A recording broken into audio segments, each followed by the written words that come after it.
À la une de l'actualité, cinquantenaire de l'église baptiste missionnaire en Côte d'Ivoire, les régions d'Abidjan ont organisé un concert de louanges. En Afrique, au Cameroun, lancement hier des épreuves du baccalauréat.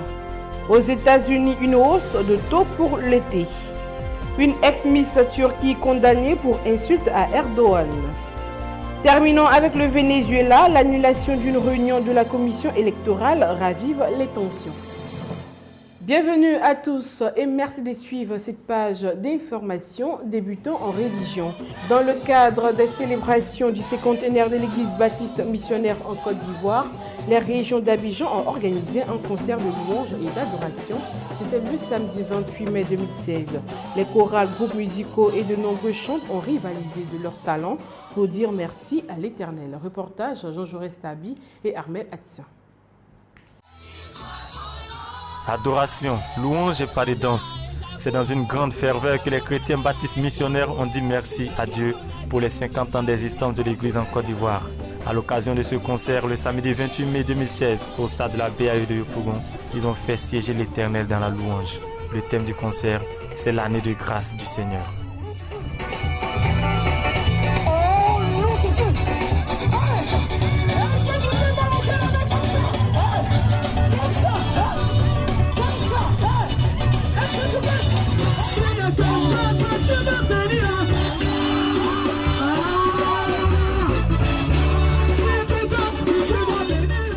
Le pasteur Kofi Amani François, président de l'Union des églises baptistes missionnaires de Côte d'Ivoire, explique ici les motivations et les objectifs de ce concert. Nous sommes en 2016, donc 50 ans après, nous avons pensé qu'il était bon de célébrer notre jubilé. Vous savez que le jubilé, c'est la libération. Le jubilé, c'est la relâche. Le jubilé, c'est la guérison, la restauration. Dieu veut restaurer son peuple et nous sommes de la joie d'avoir été libérés par le Seigneur. Donc nous célébrons son nom à travers différentes manifestations. Ici, nous sommes là pour la communion fraternelle. Nous sommes là pour donner une occasion aux chrétiens de fraterniser, pour rehausser le moral des frères et des sœurs et dire à chacun que nous sommes dans le Seigneur, nous sommes libérés par le Seigneur de la puissance des ténèbres, du péché, des démons, des sorciers, et que nous sommes le royaume de Dieu. Et tout le monde dans le pays doit savoir qu'une église est en train de fêter le jubilé. Sur le podium, les différents groupes ont su tenir en haleine le peuple de Dieu. Une palme spéciale revient au groupe traditionnel d'Abobo qui a visité le patrimoine culturel ivoirien et la chorale de l'église baptiste missionnaire Yoruba pour sa prestation hautement maîtrisée.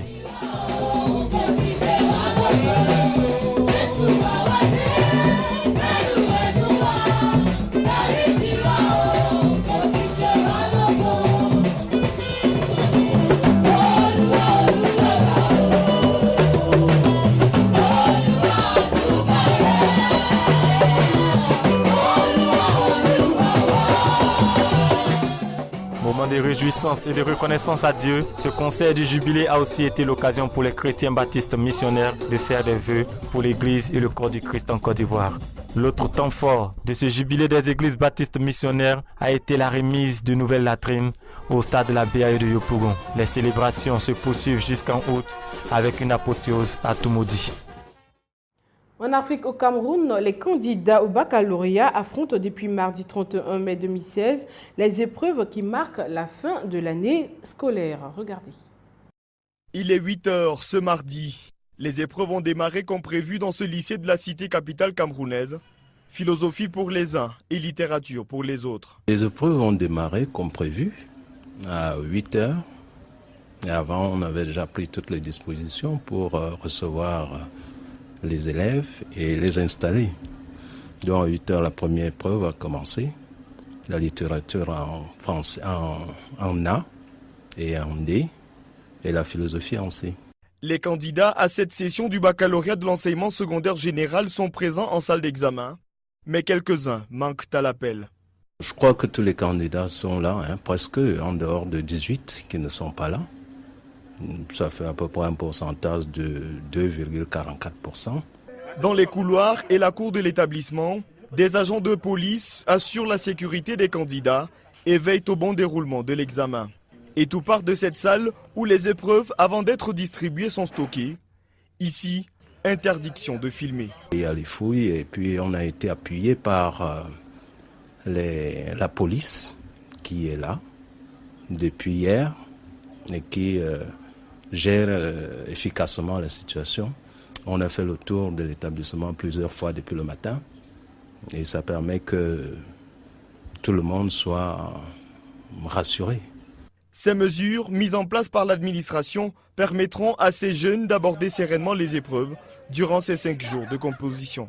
L'épreuve était abordable, c'est ce qu'on a vu à l'école.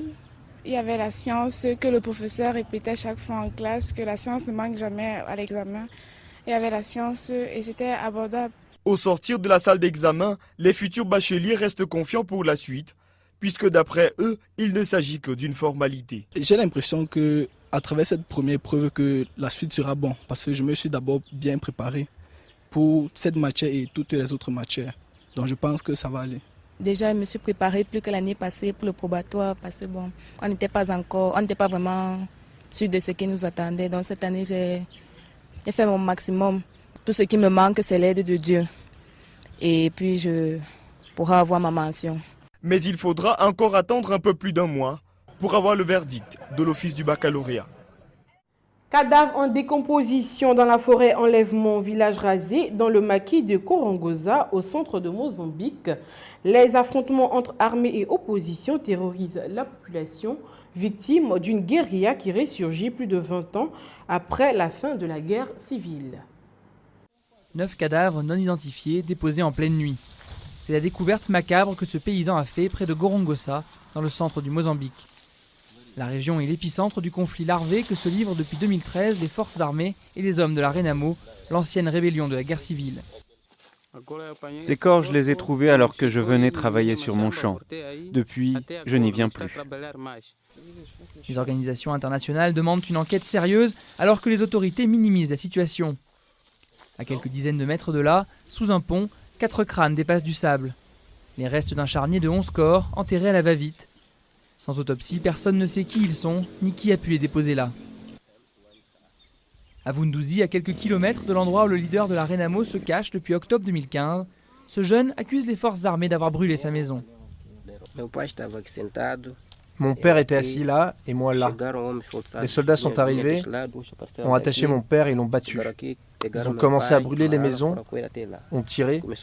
Nous avons tous fui à côté de la rivière et maintenant nous restons là-bas.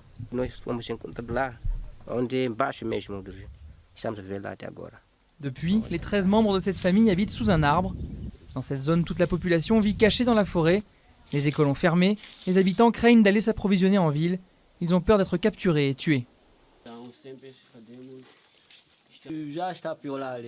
La situation s'aggrave ces jours-ci. Beaucoup de gens disparaissent et sont enlevés par les militaires. Il suffit par exemple que l'on ait un frère qui soit de la Renamo et que quelqu'un le sache pour que l'on soit emmené et tué. Dissimulée dans la population, la Renamo s'en prend aussi aux villageois suspectés de renseigner l'armée. Que ce soit le Frélimo ou la Renamo, ils sont responsables des corps abandonnés que nous retrouvons en ce moment à travers le pays. C'est le résultat du comportement armé, tant des entités gouvernementales que de la guérilla de la Renamo. La Renamo et le gouvernement ont récemment annoncé être prêts à réouvrir les négociations. Et ces derniers jours, l'armée a renforcé sa présence militaire dans la zone et semble bien décidée à capturer le chef des rebelles, Alfonso Dacama. La Renamo accuse le gouvernement de chercher à l'assassiner. En attendant, la population de Gorongosa vit dans la peur et doit fuir au moindre coup de feu. À l'international, la Banque centrale américaine a noté une hausse des taux de la Fed cet été. L'annonce a été faite par le président de la Réserve fédérale de Saint-Louis, une des antennes régionales de la Banque centrale américaine. Les marchés mondiaux ont été bien préparés à une hausse des taux de la Fed cet été. C'est ce qu'a estimé ce lundi à Séoul, en Corée du Sud, le président de la Réserve fédérale de Saint-Louis, une des antennes régionales de la Banque centrale américaine. James Bullard s'est toutefois bien gardé de préciser une date. Ce n'est pas si surprenant à l'aune de notre hausse de taux de décembre et de la politique du comité monétaire qui consiste à essayer de normaliser les taux lentement et graduellement dans le temps. Donc je suis d'avis que si tout va bien, le resserrement monétaire se fera en douceur. De quoi renforcer les anticipations d'une hausse de taux mi-juin ou fin juillet, comme l'a laissé entendre la présidente de la Fed, Janet Yellen, vendredi. Ces commentaires avaient aussitôt provoqué une hausse du dollar contre euro. La croissance indienne s'envole. Elle est passée à 7,6% sur l'année fiscale 2015-2016 contre 7,2% l'année précédente. Certains parlent de la nouvelle Chine. Rien ne semble pouvoir perturber la croissance en Inde. Certains l'appellent la nouvelle Chine. Rien ne semble pouvoir perturber la croissance en Inde. De janvier à mars, elle a atteint 7,9%, là où l'économie chinoise n'a progressé que de 6,7%. Une performance portée par les dépenses des citadins, encouragée par la baisse des taux d'intérêt. L'agriculture, le secteur minier et la production d'électricité ont aussi contribué positivement au PIB. Un succès indéniable pour le Premier ministre Narendra Modi, à l'origine d'un plan de modernisation des infrastructures routières, ferroviaires et électriques de la troisième économie d'Asie, assez pour compenser la morosité de l'investissement privé et le recul des exportations. Une ancienne Miss turque a été condamnée à 1 an de prison pour insulte à une personnalité de l'État. L'icône de beauté a fait une adaptation très personnelle de l'hymne national turc, intégrant des insultes contre le président turc Recep Tayyip Erdogan. Une ancienne Miss Turquie couronnée en 2006 écope d'1 an et 2 mois de prison pour insulte à une personnalité de l'État, après avoir posté sur Instagram une adaptation très personnelle de l'hymne national turc, intégrant des insultes contre Recep Tayyip Erdogan. Le poème dépasse les limites de la critique en humiliant le président Erdogan, ont estimé ses avocats. Il y a 4 ans, des naufrages du paquebot Costa Concordia avaient fait 32 morts. L'ancien commandant du navire a été condamné à 16 ans de prison. Condamné en février 2015 pour homicide, abandon de navire et naufrage, sa peine a été confirmée en appel. 16 ans de prison pour l'ancien commandant du paquebot Costa Concordia, dont le naufrage avait fait 32 morts il y a plus de 4 ans. La peine vient d'être confirmée en appel. Il avait été condamné en février 2015 pour homicide, abandon de navire et naufrage. La décision de l'ex-commandant Schettino de quitter le navire bien avant les derniers passagers avait choqué en Italie et à travers le monde. Un pourvoi en cassation reste envisageable. Route coupée, école fermée, camping évacué. Après le Loiret, c'est au tour de la Seine-et-Marne d'être placé mercredi 1er juin en vigilance rouge inondation en raison d'une crue exceptionnelle. Il est désormais temps de faire les comptes. Près d'une semaine d'inondations ont laissé derrière elles des autoroutes paralysées, des maisons endommagées par les eaux, des entreprises à l'arrêt. Difficile de donner un chiffre précis, mais les premières estimations oscillent entre 600 millions et 2 milliards d'euros, selon les assureurs. Lundi, à l'issue d'une réunion, le Premier ministre Manuel Valls a annoncé la création prochaine d'un fonds d'urgence doté de plusieurs millions d'euros pour ceux qui ont tout perdu. Car les indemnisations des assurances risquent de prendre du temps, même si le gouvernement tente de mettre sur pied une procédure accélérée. Un forfait sans expertise pour des dommages inférieurs à un certain montant. Et dès mercredi, l'état de catastrophe naturelle doit être déclaré. À Paris, la décrue se poursuit, la Seine est passée sous la barre des 5,50 m. Les lieux touristiques vont pouvoir ouvrir doucement. Le Louvre accueillera des visiteurs dès mercredi et le musée d'Orsay mardi matin.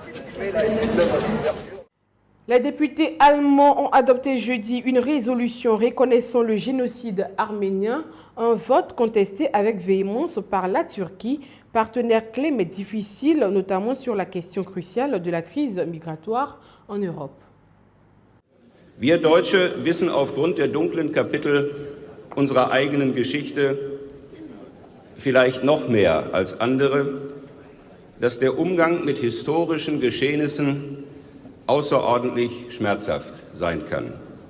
Wir haben aber auch erfahren dürfen, dass eine ehrliche und selbstkritische Aufarbeitung der Vergangenheit nicht die Beziehungen zu anderen Ländern gefährdet.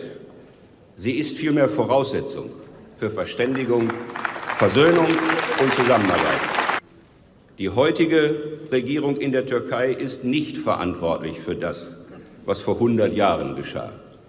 Aber sie ist mitverantwortlich für das, was daraus in Zukunft wird. Wer stimmt für diesen Antrag? Wer möchte dagegen stimmen? Eine Gegenstimme. Wer möchte sich der Stimme enthalten? Dann ist bei einer Gegenstimme und einer Enthaltung diese Entschließung mit einer bemerkenswerten Mehrheit des Deutschen Bundestages angenommen.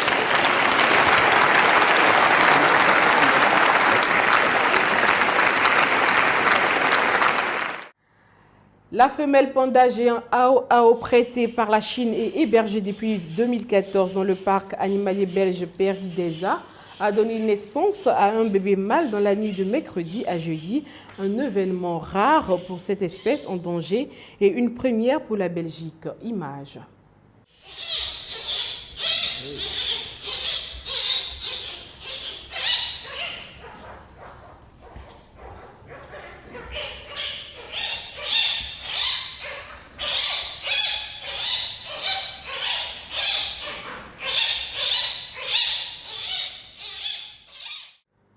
Le musée de Louvre n'a pas pu être visité par les touristes ce vendredi à Paris.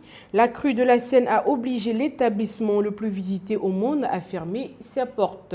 Une mesure de précaution afin de mettre à l'abri une partie des collections stockées dans ce sous-sol. Ce vendredi à Paris, les touristes n'ont pas pu visiter le musée du Louvre. La crue de la Seine a obligé l'établissement le plus visité au monde à fermer ses portes. Une mesure de précaution afin de mettre à l'abri une partie des collections stockées dans ses sous-sols. Les touristes sont plutôt compréhensifs. Nous rentrons demain, donc on ne pourra pas visiter le musée. La prochaine fois, peut-être, si nous avons la chance de revenir, explique ce touriste turc. C'est bien qu'ils aient évacué les peintures, renchérit ce touriste mexicain. Mais c'est dommage qu'on ne puisse visiter le musée aujourd'hui. Ce Canadien est pragmatique. C'est un peu embêtant, dit-il, mais on va aller à Bastille et voir d'autres choses.